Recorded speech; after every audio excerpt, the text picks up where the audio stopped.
Hi, I'm Nikki, an animator of the award-winning children's TV show Kiri and Lou. We make Kiri and Lou here in Christchurch using a method called stop-motion animation. What shall we do? What shall we do? It's time to have fun with Kiri and Lou. There are lots of ways to do stop-motion animation. Here at Kiri and Lou, we animate the characters flat on glass.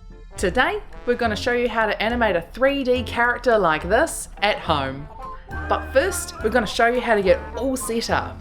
Hi, my name's James. I'm one of the other animators here on Kiri and Lou, and today I'm going to show you how to set up your stop-motion shooting space from home. The first thing you'll need is kind of a nice, clean, flat space, like a desk or a table, that you can shoot on, ideally with consistent lighting. Today we're using 2 desk lamps, and the reason you need consistent lighting is because if you're next to an open window or a lighting source that changes a lot, then you'll get light fluctuations and kind of a strobing effect on your final animation. So by closing curtains and keeping your lights locked in the same place, you'll get a nice clean finish on your final shot. So the next thing you need to figure out is your camera. Today we're using an iPad with an app called Stop Motion Studio, which you can find on the App Store. But you could use a webcam, you could use a stills camera, you could use a phone, you could use any other tablet. And you're going to need to make sure your camera is nice and stable, because if your camera is moving every time you take a frame, then you're kind of going to have this rumbly effect on the camera mixed with the lighting flickering. It's going to be really distracting. So if you can keep your camera fixed in the same place, then all of your focus when you're viewing your animation can be on the character and the content and what's going on. So we're doing that today using this wooden iPad stand, but you could use a tripod or an iPhone holder, or there's heaps of tutorials online on how to make your own stand or tripod from things you'll have at home. For extra stability, we're going to tape our camera to the desk, just to make sure that if we don't accidentally knock it while we're animating.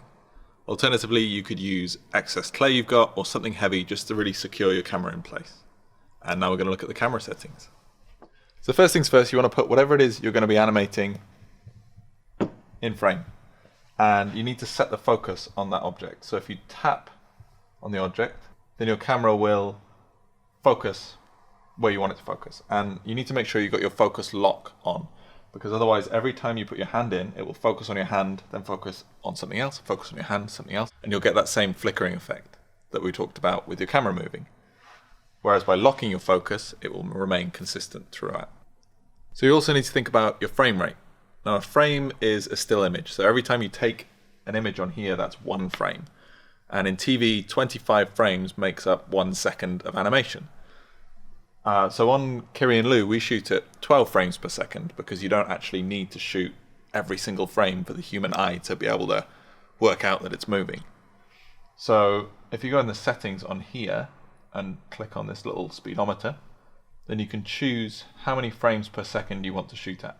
So I wouldn't say to go any higher than 12 frames per second, but you can drop it to whatever you want. You can drop it to 10, you can drop it to 8, you can drop it to 6. It might just mean your animation looks slightly clunkier. And that's about it. You're ready to go.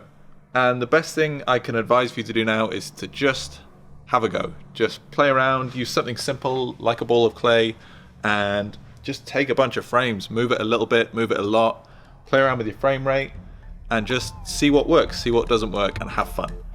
And in the next video, we'll show you how to make a stop motion character from a single ball of clay.